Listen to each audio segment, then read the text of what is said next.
Hello guys, welcome to my Sunday front. Today I have some highlights that I wanted to discuss that happened during the week, like things that got put in the spotlight and on my radar. So, um, as you know, I'm an activist, so there's one topic, hot topic for me in um, my area. So that would be fentanyl. And that's why I think I cover with a passion the Kansas City Chiefs fan stuff because they had succumbed to fentanyl and, well, allegedly, like, that's just my speculation, but they had a lot of fentanyl in their system and a lot of cocaine. They had consumption of alcohol and THC, which not limited to, but includes marijuana, smoking, vaping, what have you. But fentanyl, although I've been covering that topic, that incident in true crime reports, also it is a big, um, they call it a epidemic, drug epidemic, and the national level. And there's a lot of uh, health crisis, you know, like people don't know how to deal with this. Like this situation has gotten so out of hand with the drugs that they don't know how to handle the problems that arise within the people who are um, affected, you know, whose personal lives have taken a toll or a turn for the worse, and they don't know how to handle these things, the issues, the what are the issues, what are the statistics, who are the people, because maybe there's a way to reach out and hold these people and find the suspects that target these individuals and these um, impacted community, local neighborhoods, or what have you, anywhere, you know, um, and hold them accountable for, divesting society. But like I said, in the true crime reports, I think that sometimes I do discriminate in a more positive fashion because I do want to be thorough and get involved. So it's not like I'm just speaking from an ignorant point of view or out of ignorance or behaving poorly as a lady. I'm totally in my nature right now, and I'm totally advocating for the person that doesn't have a voice, the person that has succumbed to the the problematic lifestyle that I take issue with. I don't think it solely falls upon the victim. I think that they were, that they fell through, the system. I think that the system doesn't allow for, you know, the the advocacy of said individuals, That said, fentanyl awareness is spreading like a wildfire, even in conversation internationally, drawing the attention of leaders and media who have held meetings. The facts are out there. It is a problem with health, safety, and crime here and abroad. The issues arise when these discussions are only one sided, exclusive, and close to the public. So, like I said before, I can sit here and talk and talk and talk and do a lot of talk, but it takes the entire community to stand up and say, you know what, this affects me as well. You know what, this has impacted my personal life. You know what, I'm not going to let another comrade fall into the hands of the predator who is making money, who is, waging war in our residential areas, or, you know, or is using other community members as pawns to, capitalize off of, because this drug is, you know, I think widely a means of gaining really fast and really stable, you know, salaries. What else can I call it? Um, so the statistics are proof. The lives of Americans due to the crisis are permanent. This has changed all aspects of our lives. From the patrolling of the streets to the education of our youth, people are suffering. And to keep quiet about one will bring a pain for all, because we are the one man down. We are the stricken community. We are the concerned civilian of a country whose motherland has cast out their brother. So don't forget, when there is an epidemic spread, there is a victim, and that victim is a person within our community. So, just remember the goal, it's not that they are a statistic, it's that they are a human being capable of fully loving their lifestyle, of choosing a healthy lifestyle, of bettering themselves and their community. So, whatever stigmas the politicians are out there or the media are spewing, twisting things, spinning things for the, gaining monetization, having that podium and platform, this is how they make money too. So don't forget the actual person affected. Weather across the nation seems to be plummeting. Temperatures, winds in California knocking things about. Denver hit with what looks like blizzard conditions. This apparent cyclone, which broke off storms hitting Dallas, is stagnant and grew, affecting New Mexico. I don't know if you were watching or seeing or, had any access to the national weather, but it was wild and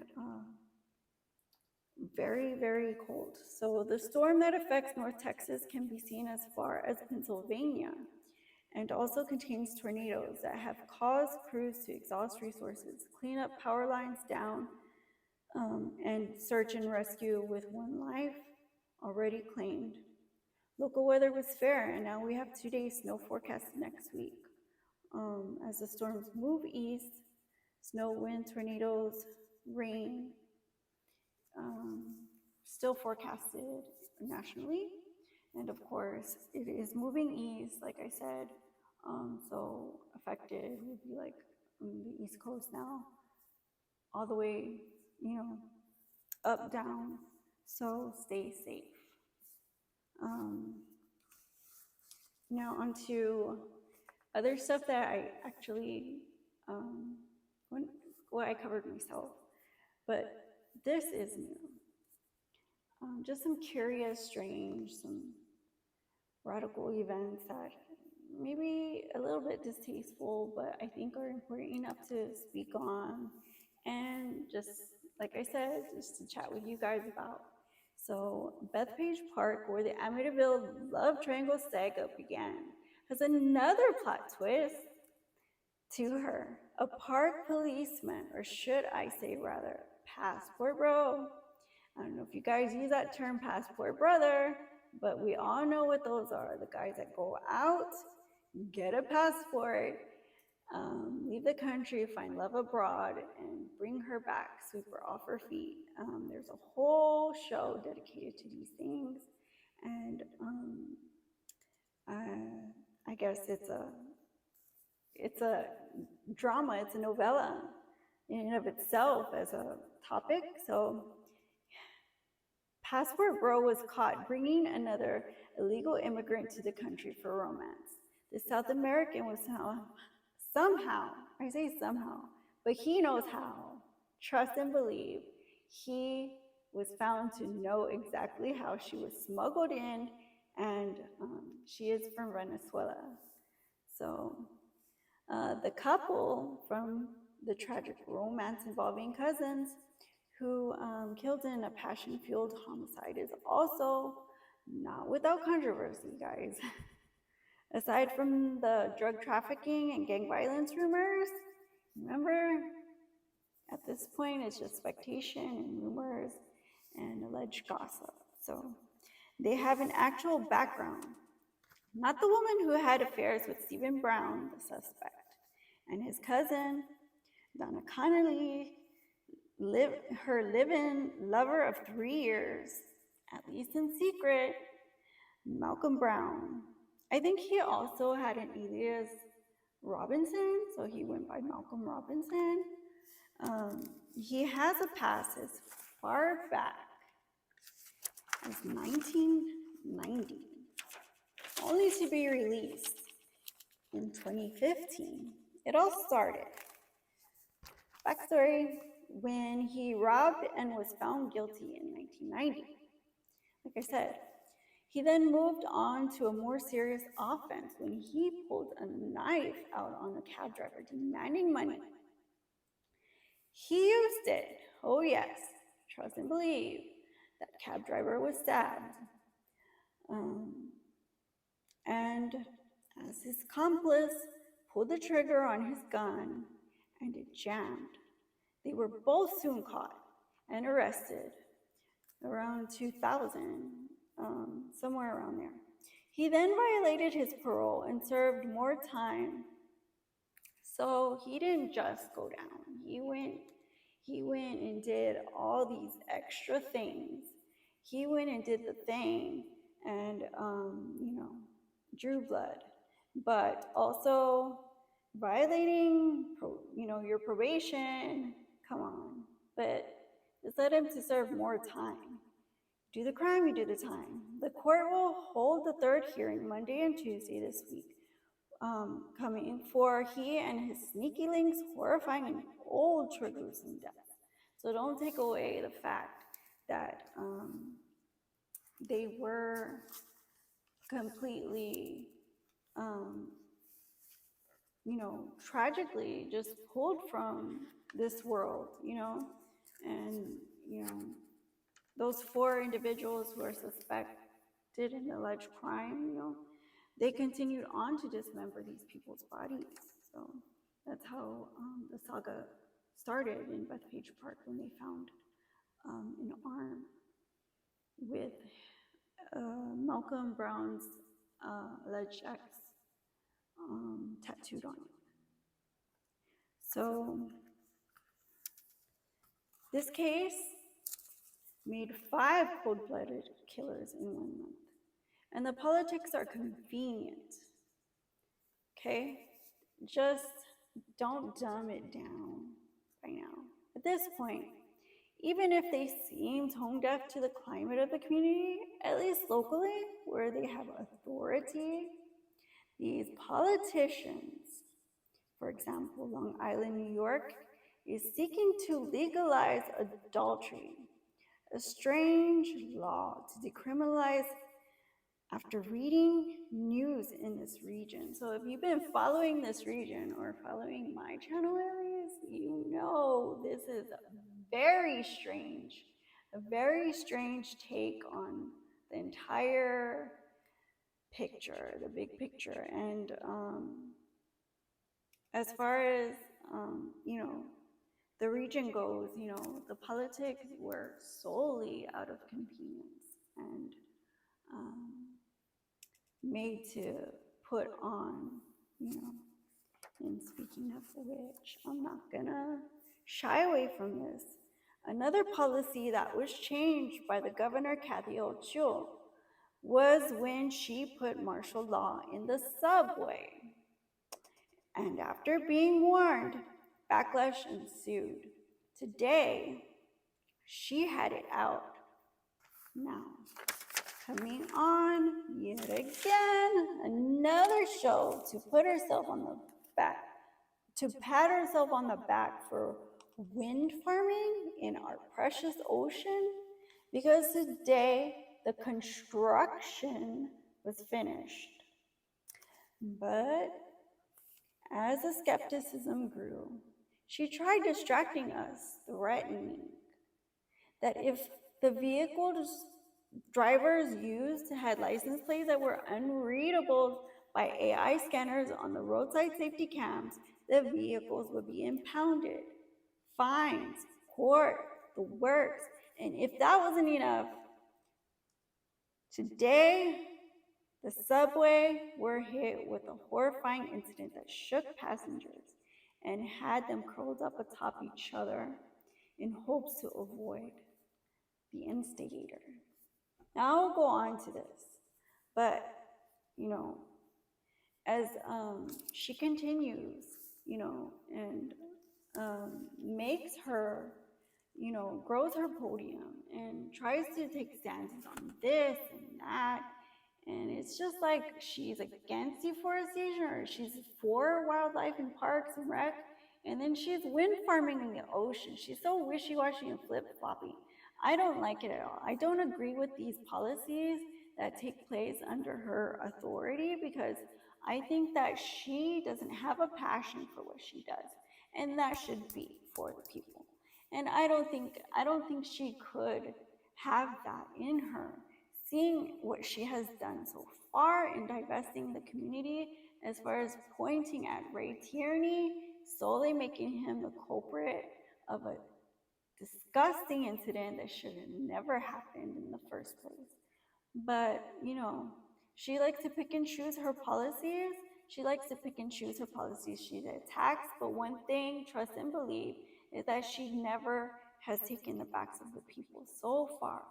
So, as much to say, when you put a military state, in such a populated area, it makes you wonder, what is she really doing? Because all she talks, by her actions, her negligence, her inaction, as far as the demand of the people to really make an impact in our lives, and a positive one at that, it speaks volumes for greed and money and capitalizing off the system. Well, now to get into it. A 36-year-old man approached another man at the station. They began a quarrel, and soon the 32-year-old man pulled a knife. And as the fight began to spiral out of control, the 36-year-old man managed to lose his own concealed weapon, and the 32-year-old used it, pulling the trigger and at close range. The conflict at the subway station ended abruptly as the 36-year-old lay succumbing to a single shot to the head point blank. And the 32-year-old, as the trains continued for blocks with fearful onlookers, was detained and questioned, leaving ultimately no room for charges. So yeah, I think some people should stay in their lane and actually do a better job, better your community. Listen to what the people locally need and pay attention, I think policy should not be at a convenience and it should not cost. And that said, I don't think not one person should be overlooked solely for the lifestyle that was, that was the intent of the perpetrators, that targeted these individuals, and, to think that there's no agency for them at this point, yet we're all talking about it, at least behind closed doors. that said, thank you guys for joining me. And I'll see you guys again soon on My Son Different. Bye bye.